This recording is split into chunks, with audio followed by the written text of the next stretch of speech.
ವಿಜಯನಗರ ಸಾಮ್ರಾಜ್ಯದಲ್ಲೇ ಹೋಗಿ ನಾವು ಖುದ್ದಾಗಿ ಆ ಒಂದು ಸ್ಥಳವನ್ನು ನೋಡಬೇಕು ಅನ್ನೋ ಆಸೆ ನಮಗಿದೆ ಸರ್ ಅಂತ ಅಂದಾಗ ವಿದ್ಯಾರ್ಥಿಗಳನ್ನ ನೇರವಾಗಿ ನಾವು ಇವತ್ತು ಈ ಒಂದು ಪಠ್ಯಕ್ಕೆ ಅನುಗುಣವಾಗಿ ನಾವು ಖುದ್ದಾಗಿ ಈ ನಮ್ಮ ವಿಜಯನಗರ ಸಾಮ್ರಾಜ್ಯಕ್ಕೆ ಸ್ವತಃ ಖುದ್ದಾಗಿ ಆ ಹುಡುಗರಿಗೆ ಮಾಹಿತಿ ಕೊಡೋಣ ಅಥವಾ ಆ ಪಾಠವನ್ನು ಅಲ್ಲೇ ವಿಜಯನಗರ ಸಾಮ್ರಾಜ್ಯದ ಬಗ್ಗೆನೇ ಮಾಡಿದ್ರೆ ಹೆಂಗಿರುತ್ತೆ ಅನ್ನೋ ಒಂದು ಕುತೂಹಲದಿಂದ ಇವತ್ತೆಲ್ಲರೂ ನಾವಿಲ್ಲಿ ಬಂದು ಸೇರಿದ್ವಿ.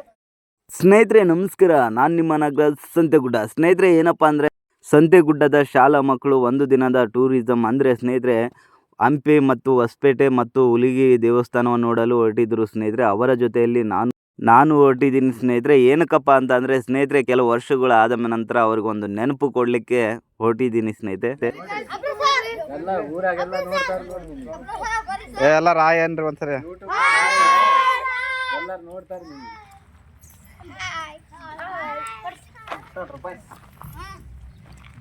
ನೀವೇನ್ರಿ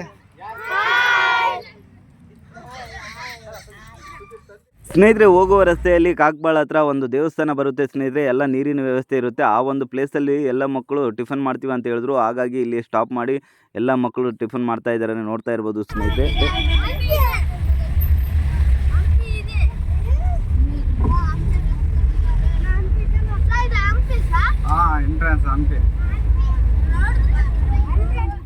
ಸ್ನೇಹಿತರೆ ಈ ಒಂದು ವಿಡಿಯೋನಲ್ಲಿ ಕನ್ನಡ ಮೀಡಿಯಂ ಸ್ಕೂಲ್ ಮಾಸ್ಟರ್ ಅಂದರೆ ಗೆಸ್ಟ್ ಟೀಚರ್ ಆದಂಥ ನಮ್ಮ ನಾಗರಾಜ್ ಸರ್ ಅವರು ಭಾಷಣ ಮಾಡ್ತಾರೆ ಸ್ನೇಹಿತರೆ. ಭಾಷಣ ಮಾಡೋದ್ರಲ್ಲಿ ಆ ಒಂದು ಭಾಷಣ ಕೇಳಿದ್ರೆ ನಿಜವಾಗ್ಲೂ ಫಿದಾ ಆಗಿಬಿಟ್ಟೆ ಸ್ನೇಹಿತರೆ. ನೀವು ಕೇಳಬೇಕು ಅನ್ಕೊಂಡ್ರೆ ಈ ವಿಡಿಯೋ ಲಾಸ್ಟ್ 2 ಗಂಟೆ ನೋಡಿ ಸ್ನೇಹಿತರೆ.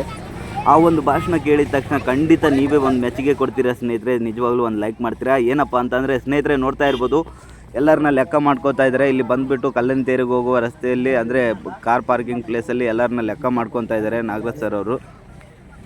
ಸ್ನೇಹಿತರೆ ನೋಡ್ತಾ ಇರ್ಬೋದು ನಮ್ಮ ಸಂತೆಗುಡ್ಡ ಗ್ರಾಮದ ಶಾಲಾ ಮಕ್ಕಳು. ಹಾಗೆ ಎಲ್ಲರೂ ಆಯ್ ಮಾಡ್ತಾ ಇದ್ದಾರೆ. ಆಯ್ ಮಾಡಿ ಅಂತ ಹೇಳಿದ ತಕ್ಷಣ ನೋಡ್ತಾ ಇರ್ಬೋದು ಸ್ನೇಹಿತರೆ ಈ ಒಂದು ಶಾಲಾ ಮಕ್ಕಳಿಗೆ ನಾನು ಇವತ್ತಿನ ದಿನ ಏನು ಕೊಡಿಸ್ದೆ ಆಗಿರ್ಬೋದು ಸ್ನೇಹಿತರೆ. ಖಂಡಿತ ಇವ್ರಿಗೊಂದು ನೆನಪು ಕೊಡಬಲ್ಲೆ ಸ್ನೇಹಿತರೆ. ಕೆಲವು ವರ್ಷಗಳ ನಂತರ ನಾವು ಈ ಥರ ಪ್ಲೇಸಿಗೆ ಹೋಗಿದ್ವಿ ಅಂತೇಳಿ ಅವ್ರಿಗೊಂದು ನೆನಪಂತೂ ಖಂಡಿತ ಕೊಡಬಲ್ಲೆ ಸ್ನೇಹಿತರೆ. ಅವರು ಓದ್ಬಿಟ್ಟು ಎಲ್ಲೆಲ್ಲೋ ಹೋಗಿ ದೊಡ್ಡ ದೊಡ್ಡ ಸ್ಕೂಲ್ಗಳಲ್ಲಿ ಓದಿದಾಗ ನಾವು ನಮ್ಮ ಸಂತೆಗುಡ್ಡ ಶಾಲೆಯಲ್ಲಿ ಓದ್ತಿರುವಾಗ ಈ ಒಂದು ಪ್ಲೇಸಿಗೆ ಹೋಗಿದ್ವಿ ಅನ್ನೋ ಒಂದು ನೆನಪು ಅವರಿಗೆ ಖಂಡಿತ ಕೊಡ್ತೀನಿ ಸ್ನೇಹಿತರೆ ದಯವಿಟ್ಟು ಈ ವಿಡಿಯೋಗೆ ಲೈಕ್ ಕೊಟ್ಬಿಡಿ. ಹಾಗೆ ಸ್ನೇಹಿತರೆ ಇನ್ನು ಮುಂದೆ ನಮ್ಮ ನಾಗರಾಜ್ ಸರ್ ಅವರು ಭಾಷಣ ಮಾಡ್ತಾರೆ. ಅವರ ಒಂದು ಭಾಷಣ ಕೇಳಿ ಸ್ನೇಹಿತರೆ ಹೇಗಿರುತ್ತೆ ಖಂಡಿತ ಲೈಕ್ ಮಾಡ್ತೀರಾ ಸ್ನೇಹಿತರೆ. ಇವತ್ತು ನಾವು ನಮ್ಮ ಪಠ್ಯಪುಸ್ತಕಕ್ಕೆ ಇರ್ತಕ್ಕಂಥ ಒಂದು ವಿಜಯನಗರ ಸಾಮ್ರಾಜ್ಯ ಹಾಗೂ ಬಹಮನಿ ರಾಜ್ಯಕ್ಕೆ ಸಂಬಂಧಪಟ್ಟಂಗೆ ನಾವು 6ನೇ ಕ್ಲಾಸ್ ಮಕ್ಕಳು ಮತ್ತು 7ನೇ ಕ್ಲಾಸ್ ಮಕ್ಕಳು ನಾವು ವಿಜಯನಗರ ಸಾಮ್ರಾಜ್ಯನ ನೋಡಕ್ಕೆ ಬಂದ್ವಿ. ಯಾಕಪ್ಪ ಅಂತಂದರೆ ಸರ್ ಈ ವಿಜಯನಗರ ಪಾಠವನ್ನು ಮಾಡ್ತಕ್ಕಂಥ ಸಂದರ್ಭದಲ್ಲಿ ನಮಗೆ ನಿಜವಾಗ್ಲೂ ವಿಜಯನಗರ ಸಾಮ್ರಾಜ್ಯದಲ್ಲೇ ಹೋಗಿ ನಾವು ಖುದ್ದಾಗಿ ಆ ಒಂದು ಸ್ಥಳವನ್ನು ನೋಡಬೇಕು ಅನ್ನೋ ಆಸೆ ನಮಗಿದೆ ಸರ್ ಅಂತ ಅಂದಾಗ ವಿದ್ಯಾರ್ಥಿಗಳನ್ನ ನೇರವಾಗಿ ನಾವು ಇವತ್ತು ಈ ಒಂದು ಪಠ್ಯಕ್ಕೆ ಅನುಗುಣವಾಗಿ ನಾವು ಖುದ್ದಾಗಿ ಈ ನಮ್ಮ ವಿಜಯನಗರ ಸಾಮ್ರಾಜ್ಯಕ್ಕೆ ಸ್ವತಃ ಖುದ್ದಾಗಿ ಆ ಹುಡುಗರಿಗೆ ಮಾಹಿತಿ ಕೊಡೋಣ ಅಥವಾ ಆ ಪಾಠವನ್ನು ಅಲ್ಲೇ ವಿಜಯನಗರ ಸಾಮ್ರಾಜ್ಯದ ಬಗ್ಗೆನೇ ಮಾಡಿದ್ರೆ ಹೆಂಗಿರುತ್ತೆ ಅನ್ನೋ ಒಂದು ಕುತೂಹಲದಿಂದ ಇವತ್ತೆಲ್ಲರೂ ನಾವಿಲ್ಲಿ ಬಂದು ಸೇರಿದ್ವಿ. ಇಲ್ಲಿ ಈ ಇಡೀ ದಕ್ಷಿಣ ಭಾರತದ ಇತಿಹಾಸದ ಚರಿತ್ರೆಯ ಪುಟಗಳಲ್ಲಿ ನಕ್ಷತ್ರದ ಧ್ರುವತಾರೆಯಂತೆ ಮಿನುಗಿ ಯಾವುದಾದರೂ ಒಂದು ಗತ ವೈಭವವನ್ನು ಕಂಡಂತ ಒಂದು ಸಾಮ್ರಾಜ್ಯ ಅಂತ ಇದೆ, ಅದು ಕರ್ನಾಟಕದಲ್ಲಿ ನಮ್ಮ ವಿಜಯನಗರ ಸಾಮ್ರಾಜ್ಯ ಅಂತ ಹೇಳ್ಬೋದು. ಯಾಕಂತಂದ್ರೆ ಇದು ಹಲವು ಇತಿಹಾಸಕಾರರು ಬರೀತಾರೆ, ಇದು ವಿಜಯನಗರ ಸಾಮ್ರಾಜ್ಯ ಎಂದೂ ಮರೆಯಲಾಗದ ಸಾಮ್ರಾಜ್ಯ ಅಂತ ಬರೀತಾರೆ. ಇನ್ನು ಕೆಲವರು ಇತಿಹಾಸಕಾರರು ಬರೀತಾರೆ ಇಂಥ ಒಂದು ವಿಜಯನಗರ ಸಾಮ್ರಾಜ್ಯವನ್ನು ಎಲ್ಲೂ ನಾನು ಕಂಡೇ ಇಲ್ಲ ಅಂತಂದು. ಆದ್ರೆ ನಾನು ಹೇಳ್ತೀನಿ ಇದು ವಿಜಯನಗರ ಸಾಮ್ರಾಜ್ಯದ ಜೊತೆಗೆ ಇದೊಂದು ಸಂಪತ್ತಿನ ಮಹಾ ಸಾಮ್ರಾಜ್ಯ ಅಂತ ಹೇಳ್ಬೋದು. ಯಾಕಪ್ಪ ಇದನ್ನ ಸಂಪತ್ತಿನ ಮಹಾ ಸಾಮ್ರಾಜ್ಯ ಅಂತ ಕರೀತೀನಿ ಅಂತಂದ್ರೆ ಹೌದು, ಇಡೀ ವಿಜಯನಗರ ಸಾಮ್ರಾಜ್ಯದಲ್ಲಿ ಕೃಷ್ಣ ದೇವರಾಯನ ಆಡಳಿತದ ಕಾಲಾವಧಿಯಲ್ಲಿ ಇಡೀ ವಿಶ್ವವೇ ತನ್ನತ್ತ ಕಣ್ಮನ ಸೆಳೆಯುವಂತೆ ಮಾಡಿದ್ದು ನಮ್ಮ ವಿಜಯನಗರ ಶ್ರೀಕೃಷ್ಣ ದೇವರಾಯನ ಆಡಳಿತದ ಪದ್ಧತಿ. ಯಾಕೆ ಈ ವಿಜಯನಗರ ಸಾಮ್ರಾಜ್ಯ ಇಷ್ಟು ಪ್ರಸಿದ್ಧಿಯನ್ನು ಹೊಂದತಪ್ಪ ಅಂತಂದ್ರೆ ಇಲ್ಲಿ ಸಮಪಾಲು ಸಮಾನವಾದಂತ ವಿವಿಧತೆಯಲ್ಲಿ ಏಕತೆಯನ್ನು ಕಂಡಂಥದ್ದು ಯಾವುದಾದ್ರೂ ಒಬ್ಬ ಅರಸ ಇದ್ರೆ ಅದು ನಮ್ಮ ವಿಜಯನಗರ ಸಾಮ್ರಾಜ್ಯದ ಶ್ರೀಕೃಷ್ಣ ದೇವರಾಯ. ಇಲ್ಲಿ ಈ ಒಂದು ನಮ್ಮ ಕಲ್ಲಿನ ರಥ ನೋಡ್ರಿ ಅಲ್ಲಿ ಕಾಣಿಸ್ತಾ ಇದೆಯಲ್ಲ, ಅದು ವಿಜಯನಗರ ಸಾಮ್ರಾಜ್ಯದ ನಮ್ಮ ಕಲ್ಲಿನ ರಥ. ಮತ್ತೆ ಇಲ್ಲಿ ನಾನು ನಿಮ್ಗೆ ವಿದ್ಯಾರ್ಥಿಗಳಿಗೆ ಈ ಪಾಠವನ್ನು ಮಾಡೋಕ್ಕಾರೆ ನಿಮ್ಗೆ ಒಂದು ವಿಷಯ ಹೇಳ್ತಿದ್ದಾನೆ. ಸಪ್ತ ಸ್ವರಗಳು ಇಲ್ಲಿ ಇರ್ತಕ್ಕಂಥ ಹಂಪಿಯಲ್ಲಿರ್ತಕ್ಕಂಥ ಆ ಶಿಲೆಗಳು ನಮಗೆ ಕೇಳ್ತಾವಂತಂದು. ಇಲ್ಲಿ ನೋಡ್ರಿ ಒಂದು ಕಂಬದಲ್ಲಿ 16 ಕಂಬಗಳು ಕಾಣಿಸ್ತಿದ್ದಾವಲ್ಲ, ಈ ಎಲ್ಲ ಕಂಬಗಳು ಆವತ್ತಿನಿಂದ ವಿಜಯನಗರ ಸಾಮ್ರಾಜ್ಯದ ಕಾಲಾವಧಿಯಿಂದ ಪ್ರಸ್ತುತ ದಿನಮಾನದವರೆಗೂ ಈ ಸಪ್ತ ಸ್ವರಗಳು ನಮಗೆ ಈಗಲೂ ಸ್ಪಷ್ಟವಾಗಿ ನಮಗೆ ಕಂಡು ಬರ್ತದೆ. ಮತ್ತೆ ಅಲ್ಲಿ ವಿಜಯನಗರ ಸಾಮ್ರಾಜ್ಯದಲ್ಲಿ ಶ್ರೀಕೃಷ್ಣ ದೇವರಾಯನು ಆ ಒಂದು ಕಲ್ಲಿನ ರಥವನ್ನು ಅಲ್ಲಿ ನೋಡಿದ್ರೆ ಕಾಣಿಸ್ತಿದೆ, ಆ ಒಂದು ಕಲ್ಲಿನ ರಥವನ್ನು ಸ್ಥಾಪನೆ ಮಾಡಲಿಕ್ಕೆ ಅದರದೇ ಆದಂತ ಒಂದು ಹಿನ್ನೆಲೆ ಇದೆ. ಏನಪ್ಪಾ ಅಂತಂದ್ರೆ ಹೀಗೆ ಸಾಮ್ರಾಜ್ಯದ ವಿಸ್ತರಣಾ ನೀತಿಯಲ್ಲಿ ಶ್ರೀಕೃಷ್ಣ ದೇವರನ್ನು ಕೈಗೊಂಡಾಗ ಆ ವಿಜಯನಗರ ಸಾಮ್ರಾಜ್ಯದ ಶ್ರೀಕೃಷ್ಣ ಶ್ರೇಷ್ಠ ದೊರೆ ಆದಂತಹ ಶ್ರೀಕೃಷ್ಣ ದೇವರನ್ನು ಒಂದ್ಸಲ ಒಡಿಶಾಗೆ ಹೋಗ್ತಾರೆ. ಒಡಿಶಾಗೆ ಹೋದಾಗೆ ಅಲ್ಲಿರ್ತಕ್ಕಂಥ ಸೂರ್ಯ ದೇವರಾಯನ ಕೊನರತ್ನ ಸೂರ್ಯ ದೇವರಾಯನ ದೇವಾಲಯವನ್ನ ಒಮ್ಮೆ ನೋಡ್ತಾನೆ. ಅಲ್ಲಿರ್ತಕ್ಕಂಥ ಕಲೆ ವಾಸ್ತುಶಿಲ್ಪ ತುಂಬಾ ಅದ್ಭುತವಾದಂಥ ಕಲೆ ಮತ್ತು ವಾಸ್ತುಶಿಲ್ಪವನ್ನು ಕಂಡಾಗ ಈ ತರವಾದಂಥ ಕಲೆ ವಾಸ್ತುಶಿಲ್ಪವನ್ನು ನನ್ನ ಒಂದು ಸಾಮ್ರಾಜ್ಯದಲ್ಲಿ ಒಂದು ಯಾವುದಾದ್ರೂ ಒಂದು ಕೆತ್ತನೆ ಮಾಡ್ಬೇಕಂತ ಅಂದಾಗ ಸ್ವತಃ ವಿಜಯನಗರ ಶ್ರೀಕೃಷ್ಣ ದೇವರಾಯ ಆ ಒಂದು ಅಂತ್ಯ ಕಲ್ಲಿನ ರಥ ಅಂತ ನಾವೇನು ಕರಿತೀವಲ್ಲ ಅದನ್ನೇ ಕರೆದಿನ ಈ ವಿಜಯನಗರ ದೇವಸ್ಥಾನಕ್ಕೆ ಎದುರಾಗಿ ಅಲ್ಲಿ ಗರುಡನ ಪೂಜೆ ನಡೀತಿತ್ತು ಆ ಒಂದು ಕಲ್ಲಿನ ರಥದಲ್ಲಿ. ಅಂತ ಒಂದು ಮಹಾ ಸಾಮ್ರಾಜ್ಯ, ಈ ತರ ಒಂದು ಮಹಾ ಸಾಮ್ರಾಜ್ಯ ಇಡೀ ದೇಶದ ಕಣ್ಣು ಕೂತಿತ್ತು. ಯಾಕಂತಂದ್ರೆ ಇಲ್ಲಿ ಸಿಗ್ತಕ್ಕಂಥ ಸಂಪತ್ತು, ಮುತ್ತು, ರತ್ನ, ವಜ್ರ, ವೈಢೂರ್ಯಗಳು ಇಡೀ ನಮ್ಮ ವಿಶ್ವದ ಕಣ್ಣು ಕೂತಿತ್ತು ಅಂತಂದ್ರೆ ಅದು ತಪ್ಪಾಗಲ್ಲ ಸ್ನೇಹಿತರೆ. ಆದರೆ ಇಂಥ ಒಂದು ಸಂಪತ್ತಿನ ವಿಜೃಂಭಣೆಯಿಂದ ಗತ ವೈಭವವನ್ನು ಕಂಡಂತ ಯಾವುದು ಇತಿಹಾಸದ ಪುಟಗಳಲ್ಲಿ ನಕ್ಷತ್ರದ ಧ್ರುವತಾರೆ ಅಂತ ಮಿಣಿಗಿ ಸುವರ್ಣಾಕ್ಷರದಲ್ಲಿ ಬರೆದೇ ಇಡುವಂತ ಯಾವುದಾದ್ರು ಒಂದು ಸಾಮ್ರಾಜ್ಯ ಅಂತಂದ್ರೆ ಅದು ವಿಜಯನಗರ ಸಾಮ್ರಾಜ್ಯ. ಈ ವಿಜಯನಗರ ಸಾಮ್ರಾಜ್ಯ ಇಷ್ಟೆಲ್ಲ ಗತ ವೈಭವವನ್ನು ಕಂಡು ಇಷ್ಟೆಲ್ಲ ಸಂಪತ್ತಿನಿಂದ ಮೆರೆದಂತ ವಿಜಯನಗರ ಸಾಮ್ರಾಜ್ಯ ಕೊನೆಗೆ ಇವತ್ತಿನ ದಿನಮಾನಗಳಲ್ಲಿ ಅದು ಯಾವ ರೀತಿಯಾದಂತಹ ಅವನತಿ ಆಯ್ತು, ಯಾವ ರೀತಿ ಅದು ತನ್ನ ಕೊನೆ ದಿನಗಳನ್ನ ಕಾಣ್ತಪ್ಪ ಅಂತಂದ್ರೆ ಏನ್ ಸರ್ ಇಷ್ಟು ಸುಂದರವಾದ ಸಾಮ್ರಾಜ್ಯ ಅಂತ ಹೇಳ್ತಿದ್ರಿ, ಇಷ್ಟು ಸಂಪತ್ಭರಿತವಾದಂಥ ಸಾಮ್ರಾಜ್ಯ ಅಂತ ಹೇಳ್ತಿದ್ರೆ, ಆದ್ರೆ ಇಲ್ಲಿರ್ತಕ್ಕಂಥ ದೇವಾಲಯಗಳು ನೋಡಿ, ಇಲ್ಲಿರ್ತಕ್ಕಂಥ ಮಂಟಪಗಳು ನೋಡಿ, ಯಾಕೆ ಸರ್ ಈ ತರ ಮುಕ್ಕಾಗಿವೆ, ಯಾಕೆ ಸರ್ ಈ ತರ ಬಿದ್ದಿದ್ದೇವೆ, ಯಾಕೆ ಸರ್ ಈ ಕಂಬಗಳು ಈ ತರ ಬರಡಾಗಿ ನಿಂತಿದ್ದೇವೆ ಅಂತಂದ್ರೆ ಅದಕ್ಕೆಲ್ಲ ಒಂದು ಕಾರಣ ಸಿಗುತ್ತೆ ಸ್ನೇಹಿತರೆ. ಇಡೀ ವಿಶ್ವದ ಕಣ್ಣನ್ನು ಕುಕ್ಕಿದಂತ ನಮ್ಮ ಸಂಪತ್ಭರಿತವಾದಂಥ ಮಹಾ ಸಾಮ್ರಾಜ್ಯ ವಿಜಯನಗರ ಸಾಮ್ರಾಜ್ಯ ಒಂದು ದಿನ ತನ್ನ ಅವನತಿಯನ್ನು ಕಾಣುತ್ತೆ.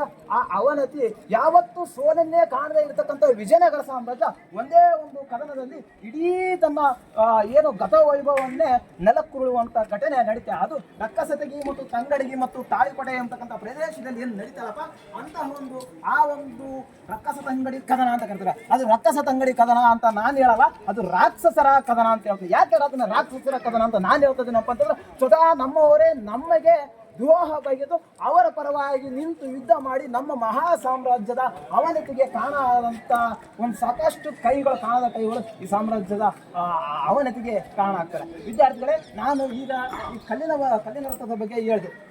ವಿಜಯನಗರ ಸಾಮ್ರಾಜ್ಯದ ಶ್ರೇಷ್ಠ ಅರಸರಾದಂಥ ಶ್ರೀಕೃಷ್ಣ ದೇವರಾಯನು ಒಡಿಶಾಗೆ ಹೋಗ್ತಾನೆ. ಒಡಿಶಾಗೆ ಹೋದಂಥ ಸಂದರ್ಭದಲ್ಲಿ ಇಲ್ಲಿ ಸೂರ್ಯನಾರಾಯಣ ದೇವಾಲಯನ ನೋಡ್ತಾನೆ, ಸೂರ್ಯ ದೇವಾಲಯನ ನೋಡ್ತಾನೆ. ಇಂಥ ಒಂದು ದೇವಾಲಯ ಅದರ ಒಂದು ಪ್ರಭಾವದಿಂದ ನಮಗೆ ಕಾಣಿಸ್ತಕ್ಕಂಥ ಅಲ್ಲಿ ಎದುರು ಕಾಣಿಸ್ತಿದ್ದಲ್ಲ ಆ ಒಂದು ಕಲ್ಲಿನ ರಥವನ್ನು ಇಲ್ಲಿ ಆತ ನಿರ್ಮಾಣ ಮಾಡ್ತಾನೆ. ಮತ್ತೆ ಸಾಕಷ್ಟು ರೀತಿಯ ಕಲೆ ವಾಸ್ತುಶಿಲ್ಪಕ್ಕೆ ಪ್ರಸಿದ್ಧಿಯನ್ನು ಪಡೆದಂಥ ವಿಜಯನಗರ ಸಾಮ್ರಾಜ್ಯ ಇನ್ನು ಹಲವಾರು ಸ್ಥಳಗಳಿಗೆ ನಾವು ಭೇಟಿ ನೋಡೋಣ ಮತ್ತು ಅಲ್ಲಿರ್ತಕ್ಕಂಥ ಮಾಹಿತಿನ ತಿಳ್ಕೋಣ. ಹಾಗಾಗಿ ಇವತ್ತು ನಮಗೆ ಕರ್ನಾಟಕ ಸರ್ಕಾರ ಏನು ನಮಗೆ ವಿಜಯನಗರ ಸಾಮ್ರಾಜ್ಯ ಮತ್ತು ಬಹುಮನಿ ರಾಜ ಅಂತ ಇರ್ತಿತ್ತಲ್ಲ, ಸ್ವತಃ ನಮ್ಮ ವಿಜಯನಗರ ಸಾಮ್ರಾಜ್ಯಕ್ಕೆ ಬಂದು ಈ ಒಂದು ಸಾಮ್ರಾಜ್ಯದ ಬಗ್ಗೆ ನಾವು ಅಧ್ಯಯನ ಮಾಡಿದ್ರೆ ಹೆಂಗಿರುತ್ತೆ ಅಂತ ಒಂದು ಉದ್ದೇಶದಿಂದ ನಾವೆಲ್ಲ ಬಂದು ನಡೆದಿದ್ವಿ. ಹೌದಾ? ಓಕೆ, ಹಾಗಾದ್ರೆ ಮುಂದಿನ ಸ್ಥಳಕ್ಕೆ ಹೋಗೋಣ. ಈಗ ನೆಕ್ಸ್ಟ್ ನಾವು ವಿರೂಪಾಕ್ಷೇಶ್ವರ ದೇವಸ್ಥಾನಕ್ಕೆ ಅಥವಾ ಉಗ್ರ ನರಸಿಂಹಕ್ಕೂ ಮತ್ತೆ ಇಲ್ಲಿ ಕಾಣಿಸ್ತಿದೆಯಲ್ಲಪ್ಪ ಈ ದೇವಸ್ಥಾನಗಳೇ ಕೊಡೋಣ. ಇಲ್ಲಿ ನೋಡಿ ಕಲ್ಲಿನ ರಥ ಇಲ್ಲಿ ಕಾಣಿಸ್ತಿದೆಯಲ್ಲ, ಇಲ್ಲಿ ಕಲ್ಲಿನ ರಥ ಕಾಣಿಸ್ತಿದೆಯಲ್ಲ, ಇದೇ ಕಲ್ಲಿನ ರಥ ಅಲ್ಲಿ ರಿಯಲ್ ಆಗಿ ನಮ್ಗೆ ನೋಡ್ಬಹುದು. ಯಾಕಂತಂದ್ರೆ ಈ ಒಂದು ಕಲಿಕೆಯ ಪ್ರಭಾವ ನಿಮ್ಮ ಮೇಲೆ ಆದ್ರಿಂದ ಇನ್ನು ಹೆಚ್ಚೆಚ್ಚು ಕಲಿಕೆ ಆಸಕ್ತಿ ಉಂಟಾಗಲಿಕ್ಕೆ ನಮಗೆ ಸಾಧ್ಯ ಆಗುತ್ತೆ. ನಾವು ಪಾಠವನ್ನು ಮಾಡ್ಬೇಕಾದ್ರೆ ರಕ್ಕಸ ತಂಗಡಿ ಕದನ ಅಷ್ಟು ಆ ಥರ ನಡೀತು, ಈ ಥರ ನಡೀತು, ಸಾಕಷ್ಟು ಜನ ಸೈನಿಕರು ಆ ಒಂದು ರಕ್ಕಸ ತಂಗಡಿ ಕದನದಲ್ಲಿ ಮರಣ ಹೊಂದಿದ್ರು ಅಂತ ಕೇಳ್ತೀವಿ. ಅದ್ರ ಜೊತೆಗೆ ನಾವು ಹಂಪಿಯ ಕಲ್ಲಿನ ರಥದ ಬಗ್ಗೆ ನೋಡ್ಬೇಕಾದ್ರೆ ಕೇವಲ ಪಠ್ಯಪುಸ್ತಕದಲ್ಲಿ ನೋಡಿದ್ವಿ. ಈಗ ಸ್ವತಃ ನಾವು ಅದನ್ನ ಲೈವ್ ಆಗಿ ಕಣ್ಣು ಮುಂದೆ ನೋಡಿದ್ವಿ. ನಿಮ್ಗೆಲ್ಲರೂ ಖುಷಿ ಆಯ್ತು ಅನಿಸುತ್ತೆ, ಹೌದಾ? ಮತ್ತೆ ಮುಂದಿನ ಸ್ಥಳಕ್ಕೆ ನಿಮಗೆ ಲಕ್ಷ್ಮೀ ನರಸಿಂಹಸ್ವಾಮಿ ಇದನ್ನು ನೋಡಿಸ್ತೀನಿ, ಮತ್ತೆ ಶಾಸಕರ ಗಣೇಶನ್ನು ನೋಡ್ತೀವಿ. ಇವತ್ತು ಇಡೀ ವಿಜಯನಗರ ಸಾಮ್ರಾಜ್ಯ ಮತ್ತು ಬಹುಮನಿ ಸಾಮ್ರಾಜ್ಯಕ್ಕೆ ನಾವು ಸಂಬಂಧಪಟ್ಟಂಗೆ ಪಠ್ಯಪುಸ್ತಕದಲ್ಲಿ ಏನು ಅಧ್ಯಯನ ಮಾಡ್ತಿದ್ವಲ್ಲ ಇಡೀ ಸಾಮ್ರಾಜ್ಯವನ್ನ ನಾವು ಇವತ್ತು ಇಡೀ ದಿನ ಒಂದು ರೌಂಡ್ ಹಾಕೋಣ. ಓಕೆನಾ? ಬನ್ನಿ. ಈಗ ಮಳೆ ಬರುತ್ತಪ್ಪ, ಮಳೆ ಆಣಿ ಸೋರಿದಾಗ ನಮ್ಮ ಹಳ್ಳಿ ಸೈಡ್ ಮೋಸ್ಟ್ಲಿ ನೋಡಿರ್ತೀವಿ. ಆ ಮಳೆ ನೀರು ಸೀದಾ ನಾವು ಚರಂಡಿ ಹೋಗೋಕೆ ವ್ಯವಸ್ಥೆ ಮಾಡಿರ್ತೀವಿ. ಅದೇ ರೀತಿಯಾದಂತ ಇಲ್ಲಿದ್ದಂಥ ಮಳೆ ಆಣಿ ಇಲ್ಲಿ ಸೀದಾ ಬೀಳ್ತಲ್ಲ, ಜಾರಿ ಬರ್ತದೆ ಹೊರಗೆ ಹೋಗ್ತಿಲ್ಲ ಅಂತ, ಹೊರಗೆ ಆ ಕಡೆ ಈ ಕಡೆ ಇಲ್ಲಿ ಬರ್ತದೆ. ಇಲ್ಲಿ ಇದ್ದಂಥ ನೀರು ಎಲ್ಲಿ ಬಂದಪ್ಪ ಈ ಕಡೆ ಇಲ್ಲಿ ಮೇಲೆ ಬರುತ್ತೆ, ಒಂದು ಸೊಂದ ಇದ್ರ ಮೇಲೆ ಸೀದಾ ಇಲ್ಲಿ ಒಳಗೆ ಕೆಳಗಿಂದ ಬಂದು ಅದು ಕೆಳಗಡೆ ಹೋಗುತ್ತೆ. ಈ ಮಳೆ ನೀರು ಬಂದಂತ ನೀರೇನೈತಲ್ಲ ಸೀದಾ ಇದ್ರೊಳಗೆ ಬರಕ್ಕೆ ಅವ್ರದ್ದು ಎಷ್ಟು ಒಂದು ಟೆಕ್ನಾಲಜಿ ಅವಾಗೆ ಸುಮಾರು ಎಷ್ಟು 16ನೇ ಶತಮಾನದಲ್ಲಿ ಗಡಿ ಮಾಡಿದಂಥ ದೇವಸ್ಥಾನ ಇದೆ. ಅವಾಗ ಯಾವುದೇ ಮಿಷಿನ್ಗಳಿಂದಲೇ ಕೇವಲ ಕೈಯಿಂದ ಕಟ್ಟಿ ರಚನೆ ಮಾಡಿದಂಥ ದೇವಸ್ಥಾನ. ಅದರಲ್ಲಿ ಕಲ್ಲೆಲ್ಲಿ ಹೊಡೆಯೋದು ಬಳ್ಳಿಯಲ್ಲಿ ಹೊಡೆದು ಸ್ವರ ಕೇಳಿಸುತ್ತೆ, ಸ್ವರ ಈಗಲೂ ನಮ್ಗೆ ಕೇಳಿಸುತ್ತೆ. ಇವೇ ಕಂಬಗಳು, ಆ ಕಂಬಗಳು ಅಲ್ಲಿ ನೋಡಿ ನಿಂತಿರಲ್ಲ.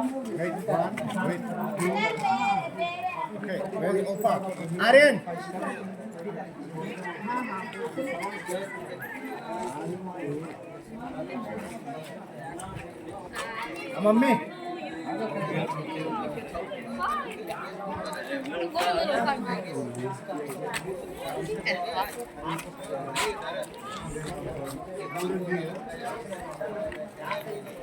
ಸರ್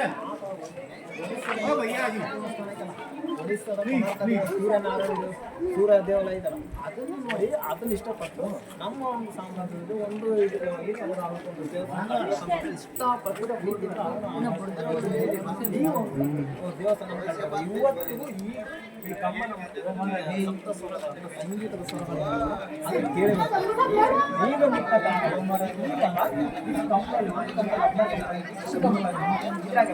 ಬರುತ್ತಾ ಬರಲ್ಲ. ಈ ಕಂಪನ ಅಂತ ಒಂದು ಶಕ್ತಿ ಯಾವ ವಿಜಯನಗರ ಸಾಮ್ರಾಜ್ಯ. ಥ್ಯಾಂಕ್ಸ್ ಸ್ನೇಹಿತರೆ, ಇಲ್ಲಿವರೆಗೂ ವಿಡಿಯೋ ನೋಡಿದ್ದಕ್ಕೆ. ಸ್ನೇಹಿತರೆ, ನಾಗರಾಜ್ ಅವರು ಭಾಷಣ ಮಾಡಿದ್ದು ನೋಡಿಬಿಟ್ಟು ಇಲ್ಲಿ ತೋರಿಸ್ತಿರುವಂಥ ಎಲ್ಲ ಗೈಡ್ಗಳು ಒಂಥರ ದಂಗೆ ಎದ್ಕೊಂಡು ಸುಮ್ಮನೆ ನೋಡ್ತಾ ಇದ್ದಾರೆ ಸ್ನೇಹಿತರೆ ಅವರ ಒಂದು ಭಾಷಣ ನೋಡಿಬಿಟ್ಟು. ಹಾಗೆ ಸ್ನೇಹಿತರೆ, ಫಾರಿನ್ ಪ್ರವಾಸಿಗರು ಸುಮ್ಮನೆ ವೀಡಿಯೋ ಮಾಡ್ಕೊಂಡು ಹೋಗಿದ್ದಾರೆ ಸ್ನೇಹಿತರೆ. ಎಲ್ಲ ಕ್ಯಾಮ್ರಾದಿಂದ ವೀಡಿಯೋ ಮಾಡ್ಕೊಂಡು ಹೋಗಿದ್ದಾರೆ. ಅವರು ಅಪ್ಲೋಡ್ ಮಾಡ್ಬೋದು ಈ ಒಂದು ವೀಡಿಯೋನ. ಖಂಡಿತ ಲೈಕ್ ಮಾಡಿ, ಶೇರ್ ಮಾಡಿ ಅಂತ ಹೇಳ್ತಾರೆ.